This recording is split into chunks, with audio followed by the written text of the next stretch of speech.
Gentrification. It's a word that stirs up heated debate, passionate protest, and endless think pieces. But what does it really mean? Is it simply about fixing up neighborhoods, or is it something deeper and darker at play? Today we're diving into the true story of gentrification, where it started, how it works, and the many forms that it takes, from real estate to culture and from policy to power. We'll unpack the economics, the politics, the human cost, and ask a hard question. Is there such a thing as ethical gentrification? The term gentrification was first coined in 1964 by British sociologist Ruth Glass. She used it to describe what she was seeing in London at the time, working class neighborhoods being taken over by the middle and upper class. A quote by her is, "One by one, many of the working class quarters of London had been invaded by the middle classes, upper and lower. Once this process of gentrification starts in a district, it goes on rapidly until all or most of the working class occupiers are displaced, and the whole social character of the district is changed." But the seeds of gentrification were planted long before the 1960s. In the US, the 20th century saw dramatic changes in how cities function. Post-World War II, the government backed suburban expansion through highway construction, home loans for white families, and redlining policies that kept black people locked out of wealth building. As white families moved to the suburbs, inner cities were disinvested, public services declined, schools started to deteriorate, and jobs began to leave.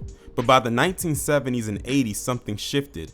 Cities became desirable again. Developers saw opportunities, and the return of urban living was on. That marked the beginning of gentrification as we know it today, not just as urban change, but as economic displacement, wrapped in the language of revitalization. Gentrification doesn't happen by accident. It actually follows a script, and that script is written in economics. And here's how it usually plays out. First, a neighborhood gets labeled undesirable. Property values are low, infrastructure is neglected, and then there's often a history of racial segregation or disinvestment. Then the investors move in. Real estate developers buy up cheap property, city councils offer tax incentives, zoning laws get relaxed, and then suddenly there's a building boom. Old homes get renovated, new condos start to rise, coffee shops begin to open. As a matter of fact, if you need a reference point, look at Race War by Jason Black, in which he talks about these coffee shops and even Whole Foods popping up. He says when those start to pop up, that means gentrification is on its way. Art galleries start to pop up, and rents, they begin to skyrocket. What happening is what you call value extraction. Landlords start cashing in, but the tenants are being priced out. And this isn't just about buildings, it's about who gets to stay and then who gets pushed out. Many long-term residents can't afford the rising rents or property taxes, thus they move or are first forced out. And once they leave, they often can't come back because the new version of the neighborhood was never built for them in the first place. Gentrification isn't just about money, it's also about culture and who gets to define what a neighborhood should be. There's this idea of the quote urban frontier. It romanticizes gentrifiers as pioneers, artists, creatives, and young professionals who are quote discovering undervalued spaces. But here's the truth of it all. These neighborhoods aren't empty frontiers. They're living and thriving communities, often rich in culture, history, and resistance. And when newcomers arrive and say a place is up and coming, what they often mean is more white, more affluent, and more sanitized.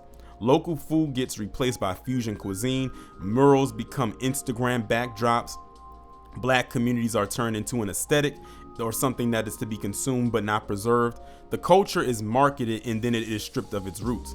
And what ends up being left?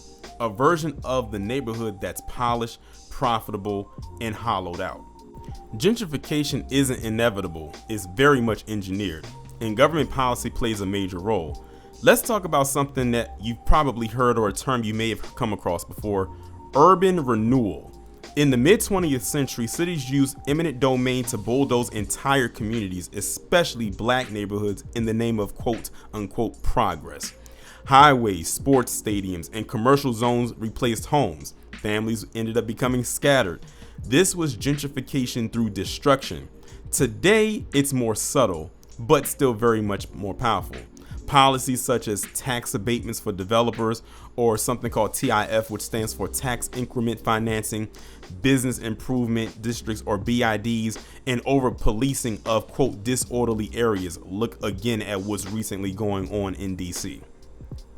These all help transform neighborhoods, not for current residents, but for future and wealthier ones. Even public housing is under threat. Across the United States, we've seen the demolition of public housing projects and their replacement with mixed income developments that quietly reduce the number of affordable units. It's gentrification with a legislative stamp of approval. Now let's take a look at how this plays out on the ground level.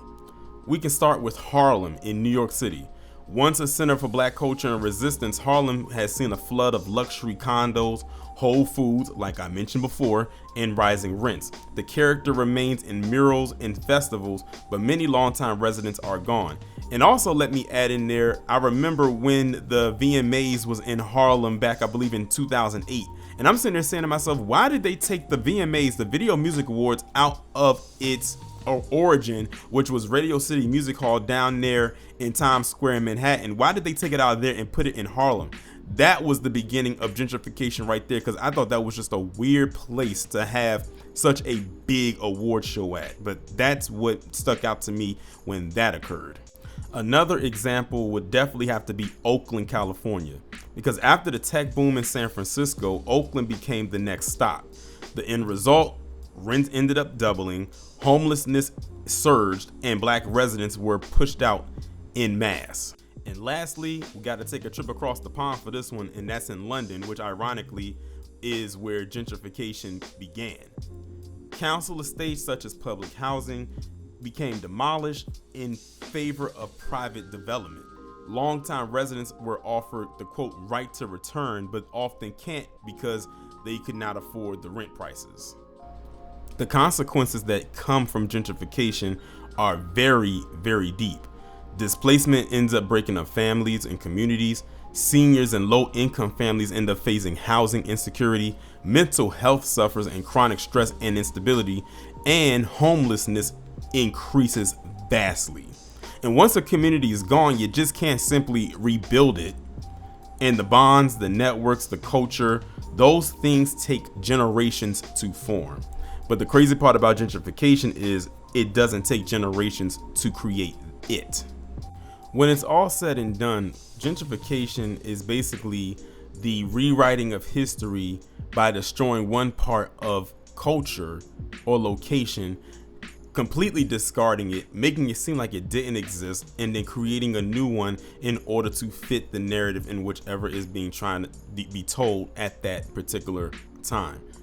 At the end of the day, gentrification, while it hurts some others, it definitely hurts the Black community the most. I think we have dealt with gentrification on a multitude of levels, which is why it is very important that we create our own enclaves and make sure that it sticks, that it's secure, to make sure that nothing comes and destroys it, as we've seen in several examples over the years.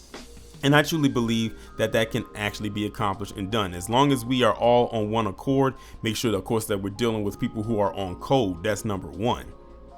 That can definitely be something that can be taken into account, and something that I believe can actually be accomplished when the time comes. And ironically, the time is actually now, because gentrification is, again, as you saw in this video, is not a brand new thing. It is something that has been going on for ages. It's just that now it's become very obvious. As a matter of fact, at the time of me making this video, they're probably working on a gentrification tactic for another location.